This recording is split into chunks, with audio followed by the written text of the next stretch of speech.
इस वीडियो में हम आपको बिंदु आवेश के कार्य किसी बिंदु पर वैद्युत विभव का व्यंजक निकालना बताएंगे। तो चलिए देखते हैं। बिंदु आप देख रहे हैं, बिंदु O है और बिंदु O पर धन पेच आवेश क्यू रखा गया है। इससे स्मॉल r दूरी पर एक बिंदु A है जिस पर हमें वैद्युत विभव का व्यंजक प्राप्त करना है, और बिंदु O से x दूरी पर एक बिंदु B है जिस पर Q0 आवेश को रखा गया है। अब यहाँ पर एक चीज़ भी आपको ध्यान देना है, जो प्लस Q आवेश है यह जिस माध्यम में रखा गया है उसके चारों ओर का प्रवृत्तांक K के बराबर है। तो यही चीज़ देखिए यहाँ पर आपको समझाया गया है कि बिंदु O पर धन पेच आवेश Q0 मतलब Q है तथा इसे जिस माध्यम में रखा गया है उसका प्रवृत्तांक K है। इससे स्मॉल r दूरी पर एक बिंदु A है जिस पर वैद्युत विभव ज्ञात करना है तथा इससे स्मॉल x दूरी पर एक बिंदु B है जिस पर Q0 आवेश को रखा गया है। ये जो आपको समझाया यहाँ पर हमने लिख दिया है। अब आप देख रहे हैं यहाँ पर जो Q0 आवेश है और जो Q है ये दोनों एक प्रकार के आवेश, दोनों धनावेश हैं। जब दोनों धनावेश हैं तो एक दूसरे पर प्रतिकर्षण बल लगाएंगे। तो यहाँ पर जो Q है, Q आवेश कर Q0 आवेश पर वैद्युत प्रतिकर्षण बल लगेगा, लेकिन उस बल की जो दिशा होगी वह OB रेखा को मिलाने वाली रेखा के बाहर की ओर होगी। तो आप कह सकते हैं मतलब जो रेखा OB है उसके अनुदिश बाहर की दिशा में होगी। तो यहाँ पर आप जानते हैं जो वैद्युत बल आपको पढ़ाया गया था चैप्टर 1 में, वैद्युत बल F = 1/4πε0 Q1 × Q2/r²। तो वहाँ पर दो बिंदु आवेश थे, एक बिंदु आवेश Q1 था, दूसरा बिंदु आवेश Q2 था, और दोनों एक दूसरे से स्मॉल r दूरी पर थे। तो उनके मध्य वैद्युत बल आया था F = 1/4πε0 Q1 × Q2/r²। तो यहाँ लेकिन एक वैद्युत बल तब था जब Q1 Q2 वायु निर्वात में थे। यदि आवेश Q1 और Q2 ऐसे माध्यम में रखे जाएं जिनके बीच का प्रवृत्तांक K है या जिनका प्रवृत्तांक K है, उस कंडीशन में वैद्युत बल F = 1/4πε0 K Q1 × Q2/r² होता है। तो यहाँ पर आप देख रहे हैं जो आवेश Q है और जो Q0 है एक दूसरे से x दूरी पर है। तो आप देखते हैं तो यहाँ जो Q और Q के बीच हमने जो है लगने वाला वैद्युत बल निकालना है। वैद्युत बल कितना होगा? तो वैद्युत बल F है, यहाँ F हो जाएगा 1/4πε0 K रहेगा ही। और आप देख रहे हैं जो पहला आवेश Q है यहाँ Q1, तो जहाँ Q1 है वहाँ Q हो जाएगा। यहाँ दूसरा आवेश Q2 है, यहाँ पर आप देखिए Q0 है, तो जहाँ Q2 है वहाँ Q0 हो जाएगा। और आप देख रहे हैं Q और जो Q0 है इनके बीच की दूरी x है, यहाँ r है, तो r के स्थान पर x हो जाएगा। तो आप लिखेंगे कि Q धन पेच आवेश Q के कार्य Q0 पर लगने वाला वैद्युत प्रतिकर्षण बल। तो वैद्युत प्रतिकर्षण बल हम निकालेंगे। चलिए आपको हम बताते हैं।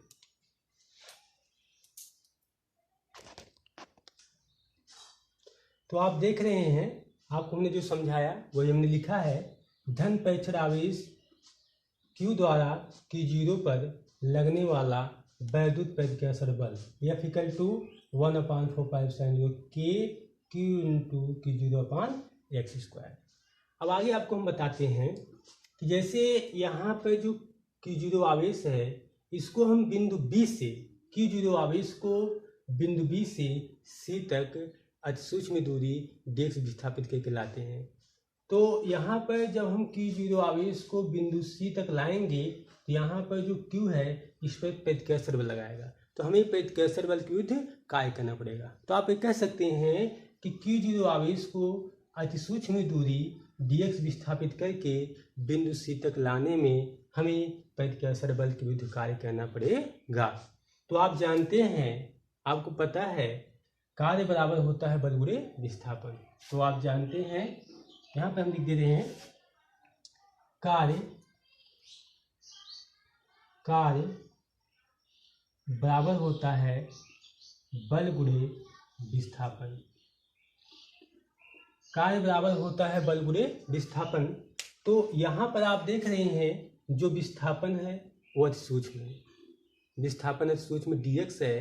तो जब आप देख रहे हैं जब विस्थापन अत्यंत कम है तो किया गया कार्य अत्यंत कम होगा। तो हम किया गया कार्य dw ले लेंगे और आप देख रहे हैं यहाँ पर जो बल है F है। तो जहाँ कार्य है वहाँ dw हो जाएगा और जहाँ बल है वहाँ F हो जाएगा और जहाँ विस्थापन है वहाँ dx हो जाएगा। तो इसको हम लिखेंगे। तो परंतु एक चीज़ यहाँ पर ये भी ध्यान देना है, हम विस्थापन लिखते समय इसको -dx लिखेंगे।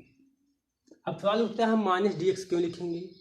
क्योंकि यहाँ पर जो बल है उसकी दिशा बिंदु B पर बाईं ओर से दाईं ओर है और जो विस्थापन है वो B से C की ओर हो रहा है, मतलब दाईं ओर से बाईं ओर हो रहा है। तो क्योंकि जो बल है विस्थापन है दोनों सदिश राशि होती हैं और सदिश राशि की दिशा एक ओर होनी चाहिए, इसलिए जब हम जो विस्थापन dx है इसके सामने माइनस चिन्ह लगाएंगे, इसकी दिशा और बल की दिशा दोनों एक हो जाएगी। यहाँ पर जहाँ हम विस्थापन लिखेंगे वहाँ पर हम जो है dx न लिखकर -dx लिखेंगे। ऐसा कहने से जो बल और विस्थापन है दोनों की दिशा एक दिशा में हो जाएगी। इसको हम लिखेंगे dw बराबर, यहाँ बल आपका देखिए F है, F और इंटू -dx हो जाएगा।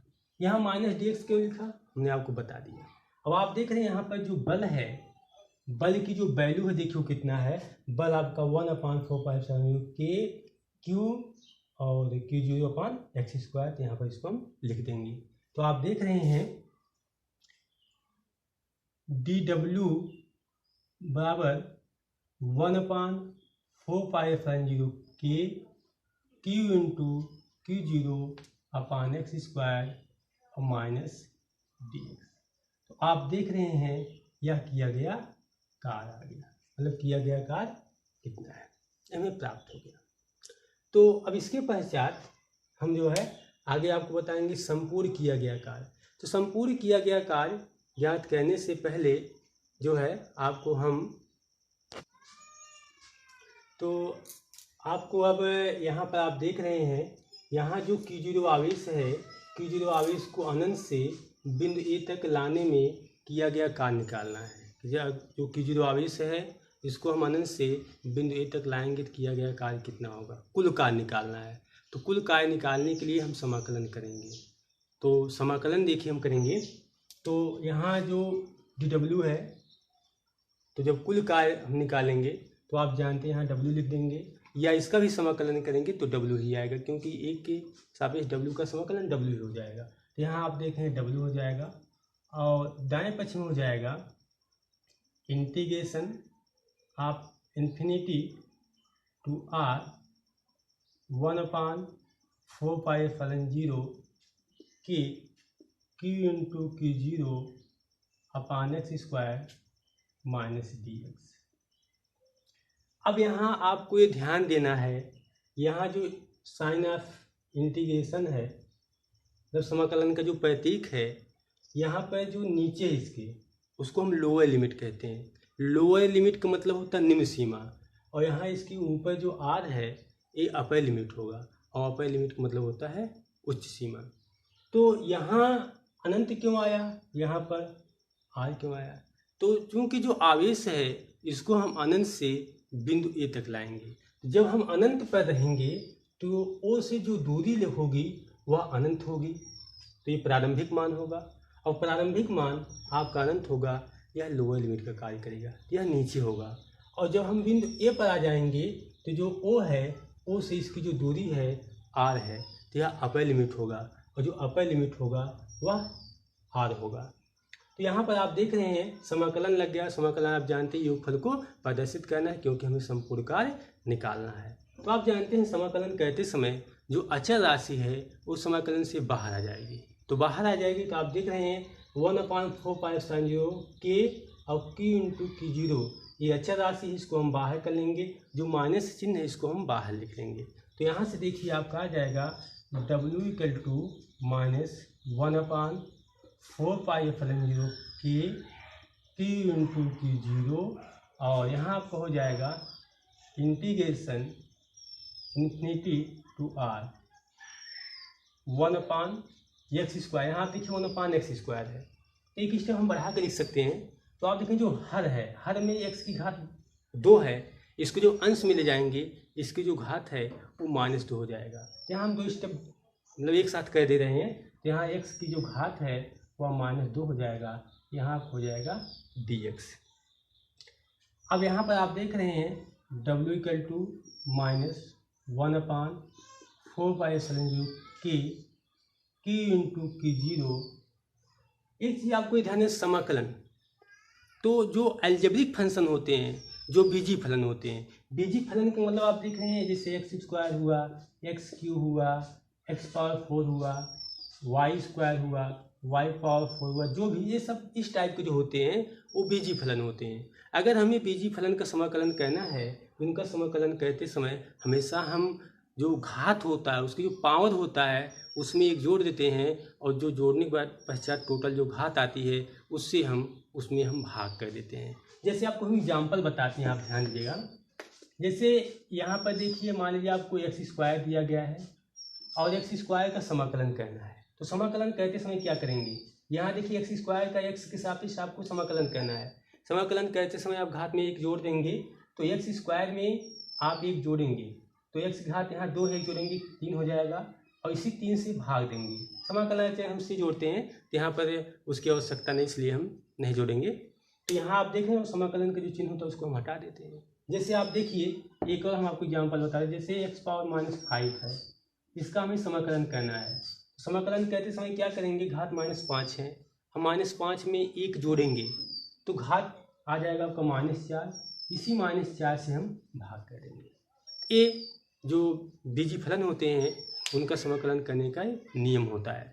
अब चलिए यहाँ पर आप देख रहे हैं कि x⁻2 है, x⁻2 का x के सापेक्ष समाकलन करना है। समाकलन करते समय हम जो है घात में 1 जोड़ेंगे, तो -2 में 1 जोड़ेंगे, आपका कितना आएगा, -1 आ जाएगा। तो यहाँ आप देख रहे हैं हो जाएगा x⁻1 और -1 से भाग देंगे बटे -1। हमेशा जो निश्चित समाकलन होता है, निश्चित समाकलन करते समय हम जब समाकलन हो जाता है उसके पश्चात बड़े कोष्ठक का प्रयोग करते हैं। हम बड़ा कोष्ठक लगा देंगे, और बड़े कोष्ठक में दाईं ओर देखिए, बाईं तरफ है दाईं तरफ, दाईं तरफ जो अपर लिमिट होगा उसको ऊपर लिखेंगे और जो लोअर लिमिट होता है उसको नीचे लिखेंगे। तो आप देख रहे हैं यहाँ हो जाएगा आपका r, यहाँ हो जाएगा अनंत। यहाँ देखिए आप क्या कर सकते हैं, जो माइनस है इसको आप बाहर कर लेंगे। जब माइनस को बाहर लाएंगे यहाँ माइनस माइनस आपका प्लस हो जाएगा, और ऊपर इस घात -1 नीचे आपका हो जाएगा +1 हो जाएगा। तो यहाँ आप देख रहे हैं यहाँ -1 बाहर लाएंगे, माइनस और माइनस आपका एक बाहर आ जाएगा, तो माइनस माइनस प्लस हो जाएगा। चलिए एक और देख लीजिए, 1/4πε0 k और q × q0, यहाँ आपको हो जाएगा 1/x इन्फिनिटी r, यहाँ हो जाएगा। अब आप देखिए हमें उसके पश्चात हम क्या करेंगे, हमेशा जहाँ चल राशि होता है, जहाँ चल राशि होगा वहाँ पहले हम उच्च सीमा रखते हैं। उच्च सीमा आपका r है, जहाँ x है वहाँ r हो जाएगा। उसके बाद हमेशा हम घटाते हैं, सदैव घटाते हैं। उच्च सीमा रखने के पश्चात हमेशा हम जब निम्न सीमा को रखना होता है तो हमेशा हम घटाते हैं। जहाँ r है, जहाँ x है वहाँ r रखेंगे, इस पर माइनस लगाएंगे, फिर जहाँ आपका x है वहाँ आप अनंत रख देंगे। तो यहाँ आपका आ जाएगा माइनस माइनस, यहाँ आपका प्लस हो जाएगा।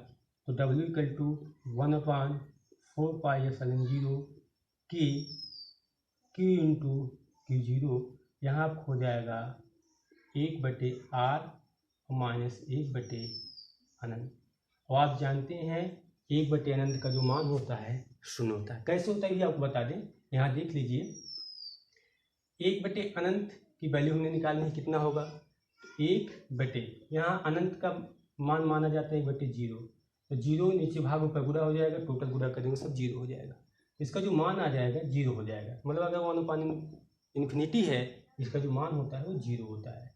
यहाँ 0 हो जाएगा, तो w = हो जाएगा 1/4πε0 k q × q0 और अपान r। यहाँ सॉरी, इसको आप ऐसे लिखेंगे 1/r - 0। जीरो को घटाएंगे कोई प्रभाव नहीं पड़ेगा।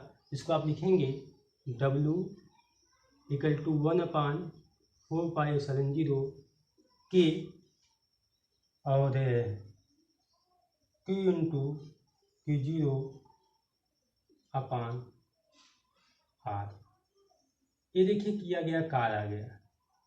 मतलब ये हुआ कि जो Q0 आवेश है जब उसको हम अनंत से बिंदु ए तक लाएंगे तो किया गया कार्य W इक्वल टू आ गया 1/4πε0 K इंटू Q0 अपान R। एक बार इसको हम आपको रिपीट कर देते हैं, पढ़ के बता देते हैं कि जैसे आप देख रहे हैं अभी पूरा नहीं हुआ है, पूरा तो अभी बताते हैं क्योंकि यहाँ स्थान का अभाव है, तो अभी आपको हम बताते हैं।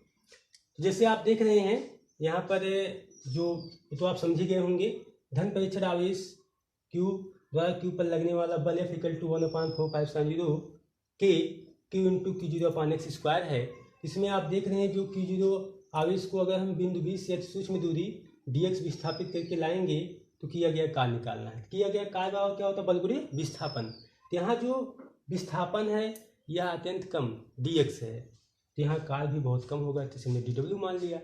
और बल आप देख रहे हैं F है, लेकिन यहाँ माइनस चिन्ह क्यों लगा ये आपको ध्यान देना है, क्योंकि यहाँ देखिए जो बल है बाईं ओर से दाईं ओर कार्य कर रहा है, विस्थापन B से C को ओर हो रहा है, मतलब दाईं ओर से बाईं ओर, तो दोनों सदिश राशि एक दिशा होने चाहिए, इसलिए जो विस्थापन इसके सामने हम माइनस से लगा दिया, जिससे बल और विस्थापन एक दिशा में हो गए। अब देखिए जो F है उसका मैंने यहाँ मान रख दिया। अब आप देखिए जो Q0 आवेश है इसको हम अनंत से वैद्युत क्षेत्र तक लाएंगे तो किया गया कार्य कितना होगा।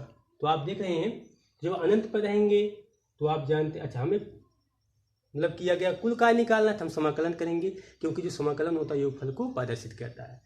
लेकिन आप देखें जो साइन ऑफ इंटीग्रेशन उसके जो नीचे आप देख रहे हैं जो जिसे हम लोअर लिमिट कहते हैं, निम्न सीमा कहते हैं, वहाँ अनंत है, और ऊपर जो अपर लिमिट कहते हैं जिसे उच्च सीमा कहते हैं वहाँ पर R है। जब हम अनंत पर रहेंगे तो वो से जो दूरी होगी वो अनंत लेंगे, प्रारंभिक मान होगा उसको हम अनंत लेंगे जो कि नीचे होगा, और जब हम A पर आ जाएंगे तो उससे दूरी R हो जाएगी जो कि अपर लिमिट होगा, और उसको ऊपर लिखेंगे। समाकलन कर दिया गया, चरा से बाहर हो गया।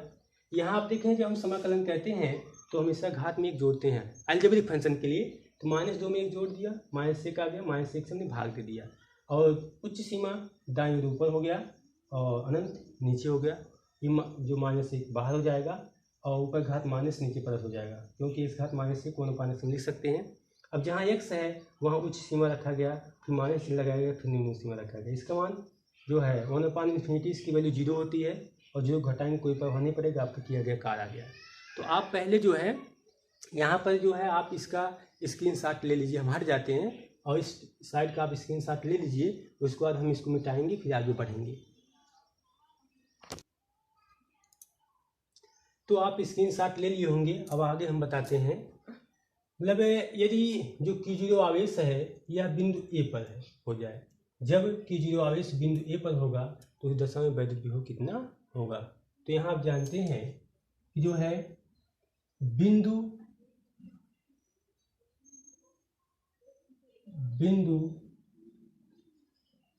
A पर Q आवेश के कारण वैद्युत विभव, तो बिंदु A पर Q आवेश कारण वैद्युत विभव, तो आप जानते हैं यहाँ पर विभव हम B लेंगे, B लिखने की कोई आवश्यकता नहीं है, B इक्वल टू होगा W/Q0, क्योंकि यहाँ पर जो आवेश Q0 है वह A पर रहेगा।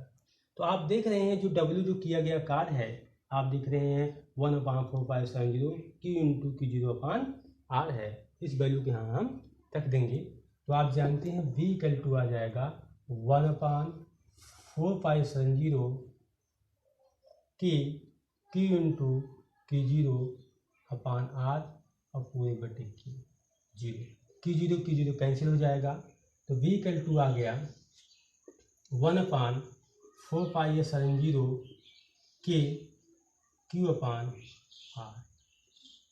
यह आप देख रहे हैं जो है बिंदु आवेश के कार्य किसी बिंदु पर वैद्युत विभव का व्यंजक है B = आ गया 1/4 संयुक्त K Q/R², सॉरी R।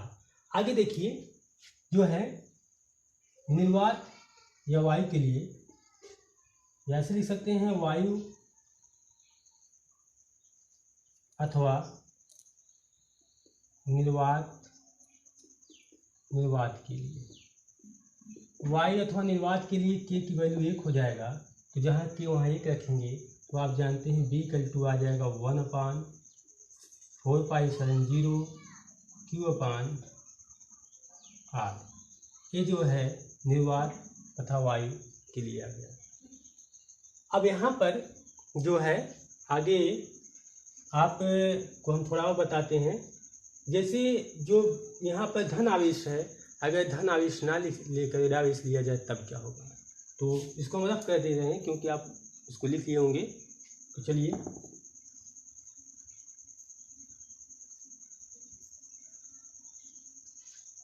तो आप देख रहे हैं यदि Q के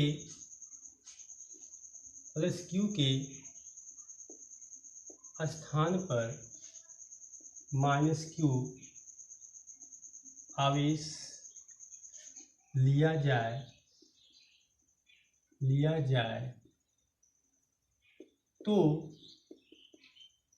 वैद्युत विभव, जैसे आप देख रहे हैं जो प्लस Q आवेश है, यदि प्लस Q आवेश के स्थान पर -Q आवेश लिया जाए वैद्युत विभव का मान कितना होगा, तो जहाँ Q है यहाँ पर धनावेश है, यहीं पर ऋणावेश हो जाएगा, तो आप जानते हैं V = हो जाएगा 1/4π/0 -Q/R। यहाँ देखिए जो अदिश राशियाँ होती हैं, अदिश राशियों में आपको ध्यान देना है, अगर आवेश धनावेश से धनावेश सहित लिखेंगे, अगर आवेश ऋणावेश है तो ऋणावेश सहित लिखते हैं। तो हमें आशा है आप वैद्युत विभव का व्यंजक प्राप्त करना सीख गए होंगे। और आप जो है चलिए